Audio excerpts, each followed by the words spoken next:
ಬಾದಾಮಿ ಬನಶಂಕರಿ ದೇವಿ ಜಾತ್ರಾ ಮಹೋತ್ಸವದ ನಿಮಿತ್ತ ಇಳಕಲ್ ನಗರ ಹಾಗೂ ಸುತ್ತಮುತ್ತಲಿನ ಗ್ರಾಮಗಳಿಂದ ಬನಶಂಕರಿ ದೇವಿಯ ಭಕ್ತರು ಕಾಲ್ನಡಿಗೆ ಮೂಲಕ ಪಾದಯಾತ್ರೆ ಕೈಗೊಳ್ಳುತ್ತಾರೆ.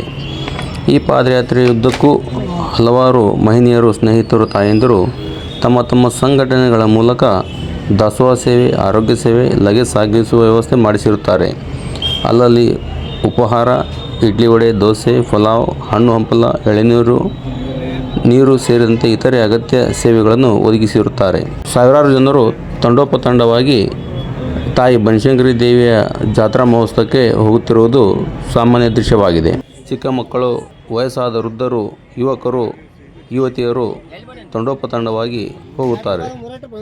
ಎಷ್ಟು ವರ್ಷ ಆತ್ರಿ ಮಾಡತ್ತೀರಿ? 18 ವರ್ಷ ಆಯ್ತು. 18 ವರ್ಷದಿಂದ ಈತ ಸೇವೆ ಮಾಡುತ್ತೆ. ಯಾವ ಸಂಘ ಅದ್ರಿ ನೀವು? ಇದು ಬನಶ್ರೀ ಅಂತಂತ ನಮ್ಮ ನಲ್ಲಿ ಸ್ಟಾರ್ಟ್ ಮಾಡಿದ್ರಿ. 18 ವರ್ಷದಿಂದ ಮಾಡುತ್ತೆ. ನಮ್ಮ ಫ್ರೆಂಡ್ಸ್ ಅಷ್ಟೇ 4ನೇ ವಾರ್ಡ್ ಮಂದಿ. ಯಾಕೆ ಬೇವದಮ್ಮ ಏನು ಜಾತ್ರೆ ಮಾಡಕಂತ ಬಂದು ಏನು ಕೇಳಿಗೆ ಜಾತ್ರೆಗೆ ಒಮ್ಮೆ ಬರೋದು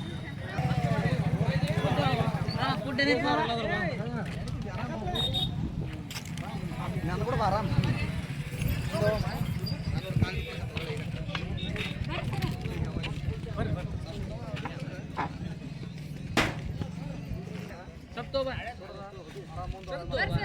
ಈಗ ಒಂದ್ರಾಗ ತೋರಿ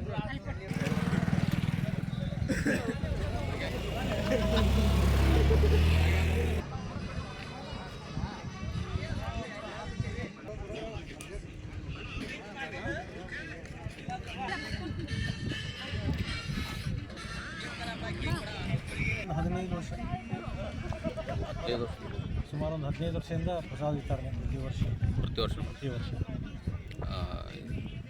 ಪಲಾವ್ ಚಿತ್ರಾನ್ನ ಪಲಾವ್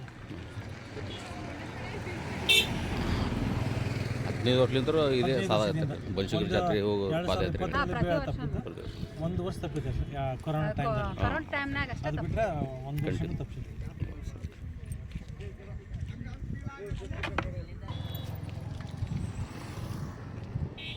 ಓಕೆ.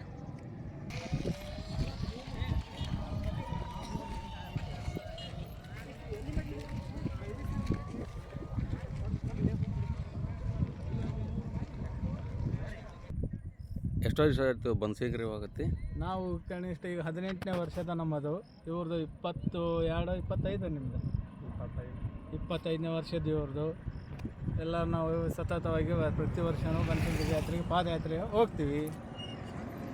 ಸೊ ಈಗ ಬ್ಯಾಗ್ ಸೌಲಭ್ಯ ಇದೆ, ಎಲ್ಲರೂ ಫಲಾಹಾರ, ಉಪಹಾರ, ಭೋಜನ ವ್ಯವಸ್ಥೆ ಮಾಡಿದ್ದಾರೆ.